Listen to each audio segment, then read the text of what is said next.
Զրուցում ենք սահմանադրագետ մեր ձևով ժողովրդական շարժման անդամ Գոհար Մելոյանի հետ։ Տիկին Մելոյան Հայաստանում է ԱՄՆ փոխնախագահ Վենսը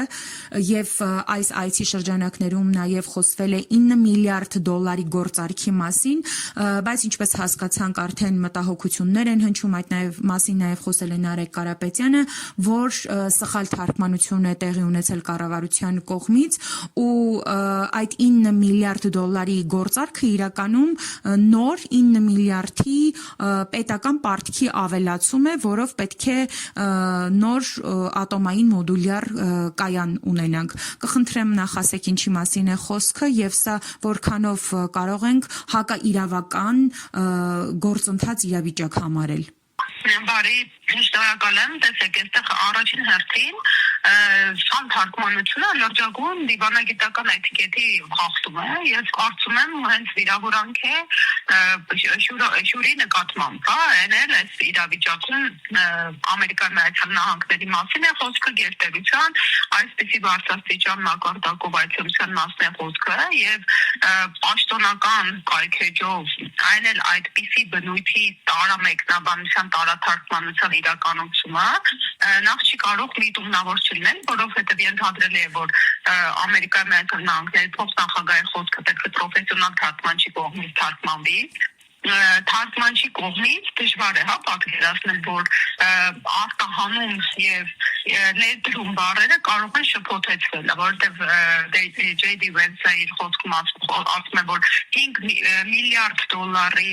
արտահանում են պատրաստում իրականացնել expert բառն է օգտագործում անգլերեն, որը expert նշանակում է արտահանում։ Նիկոլ Փաշինյանի հետ պաշտոնական կայքեջում իրականացվող թարգմանությունը, որը ուղիղ եթերով տրվում է, ուղղակիորեն ասում է, որ մենք պատրաստ ենք իրականացնել 5 միլիարդ դոլարի ներդրում investment բառն է անգլերեն։ Սա տարամեկնաբանված տարաթարգմանություն է, որը ոչ այլ ինչ առաջին հատիխ կրկնում է անհարգալից վերաբերմունք է դիվանագիտական էտիկետի խախտում է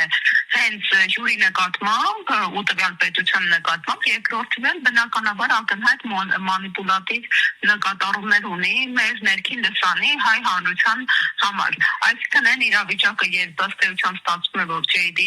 Vance-ի խոսքերից, որ 9 միլիարդ դոլարի մենք լրացուցիչ արտաքին պարտք պետք է վերցնենք այս ուղղություններով գործողությունների համար, ինչքան էլ որ դրանք բարեհաճեն, նախ 9 միլիարդ լրացուցիչ արտաքին պարտքը աներևակայելի է մեր այսօրվա պայմաններում Հայաստանի Հանրապետության պետբյուջեի համար ու սա ենթադրում է նույն մի շարք սակագների ու կյանքի որակի էական թանկացում։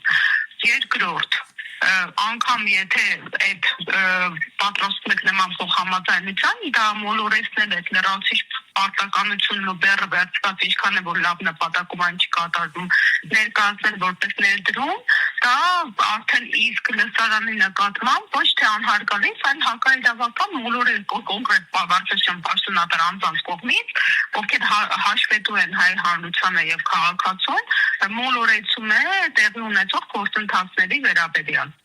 Տիկին Մելոյան, իսկ հետևանք լինելու է այս հակաիրավական գործընթացին։ Ես կարծում անգամ դիվանագիտական հետևանք կլինի, հետևանքը մյուս այն է, որ մենք բազմաթիվ անգամներ ենք տեսել ու դեռ շարունակում ենք ականատես լինել, ինչպես այսօրվա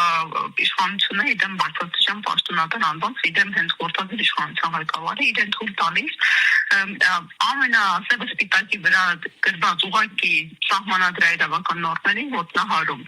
Եվ տեսնում ենք, թե ինչպես է ամենաանհետևանքն է։ Ուստի հետևանքի կոչողը առաջնային մանդատը կրողը հենց մենք ենք Հայաստանի Հանրապետության քաղաքացիներս։ Այսօր մենք իդեմ ձեզ, մեր հարգարժան զանգվածային լրատվության միջոցների ուղղակի խնդիր ունենք իրազեկելու մեր հանրությանը տեղի ունեցածի վերաբերյալ ու որպեսզի մարդիկ դառնան պահանջատեր եւ թույլ չտանք նման վերաբերմունք։ Թե մեր պետության եւ թե մեր դաշնակից գործընկերների նկատմամբ։ Տիկին Մելոյան, իսկ առհասարակ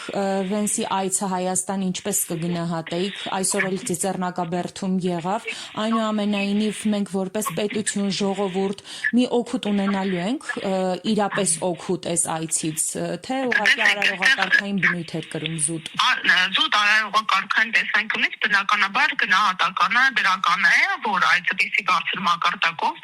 այցելություն տեղի ունեցավ մեր երկիր, արդեն երկրորդից գնահատականները մնում են, թե իրական նպատակը փակ դռների հետևում պայմանավորվածությունները ինչի մասին են, արդյոք դրանք բխում են մեր հայկական շահից, մեր ինքնիշխանությունից եւ արդյոք նոր ականներ չի պատրաստվում այս իշխանության դեպքում, որոնք մեզ մատուցվելու են։ Շնորհակալ եմ մեկնաբանության համար։